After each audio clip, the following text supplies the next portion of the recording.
Every night women died. The mourning in the palace began with blood, and death came by the king's command.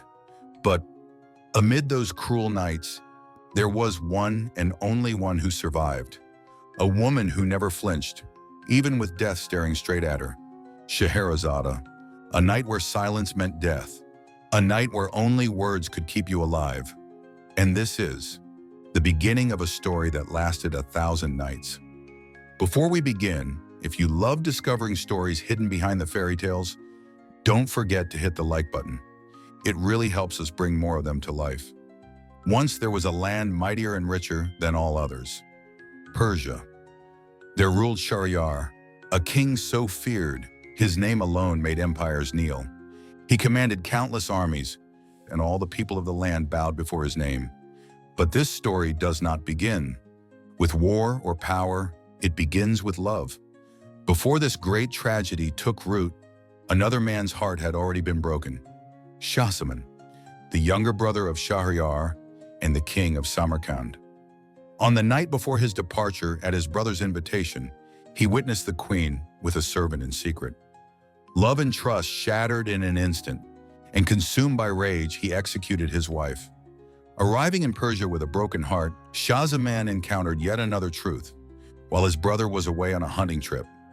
The queen, her maids and slaves, were indulging in a forbidden feast within the palace of night, and he told his brother, "Brother, you too have been betrayed." At first, Scheherazade didn't believe him, but only after seeing the scene with his own eyes did he realize that the love he had built was laid upon deceit. That night, the queen was executed, and from that day on, the brothers clung to one fatal belief, that all women bore deception in their hearts. That belief soon turned into a blood-stained decree, staining the palace red each night. Each night, the king took a new woman as his queen. By morning, her life was gone. The palace turned into a theater of death, night after night, ending in crimson dawns. No one dared to oppose him.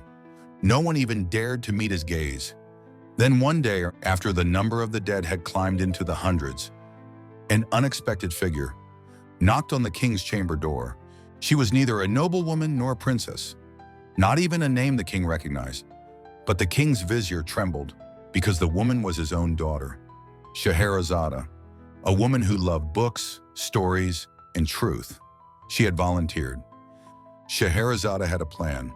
With her younger sister, Dunyazad, she entered the king's chamber that night. She did not flinch. She did not beg. And yet, the king's eyes held nothing, just silence. Then, a soft voice broke the stillness. It was Dunyazad. "Sister, you never finished the story from last night. Just this once. Will you finish it for me?" The king, uninterested and unmoved, gave a nod. And so Scheherazade began to speak. With a single story, she filled the night. At first, the king listened without care. He thought she would fade like the rest. But something felt different. The story didn't end. It pulled at his mind. It held his breath. And then, just as it reached its most captivating moment, Scheherazade stopped. "The night is over," she said. "I'll continue tomorrow." And that morning, for the first time in many nights, that the execution never came. The next night, and the night after that, Scheherazade returned to the chamber, and the king listened once more.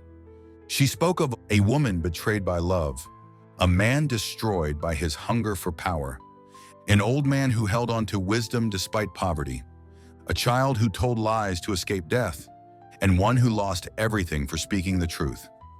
These nights were more than stories. Within each tale, Scheherazade hid lessons in philosophy, quietly planting the word human back into the king's heart.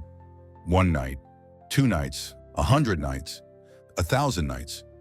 In that time, the king became a man who asked questions again, a ruler who paused before judgment, and at last, a man who learned to love again. On the 1,000th day, Scheherazade gave birth to a child. A woman who had preserved her life through stories had now brought life into the world. The sword no longer drank blood, and in the palace once ruled by death, words took root, stories bloomed, and forgiveness began to grow. And now the 1,000 tales she once told unfold before you. Once upon a minute, The First Night, Ali Baba and the 40 Thieves, or any story you wish to hear. Which one are you curious about? Leave a comment below, and don't forget to like, subscribe, and turn on notifications.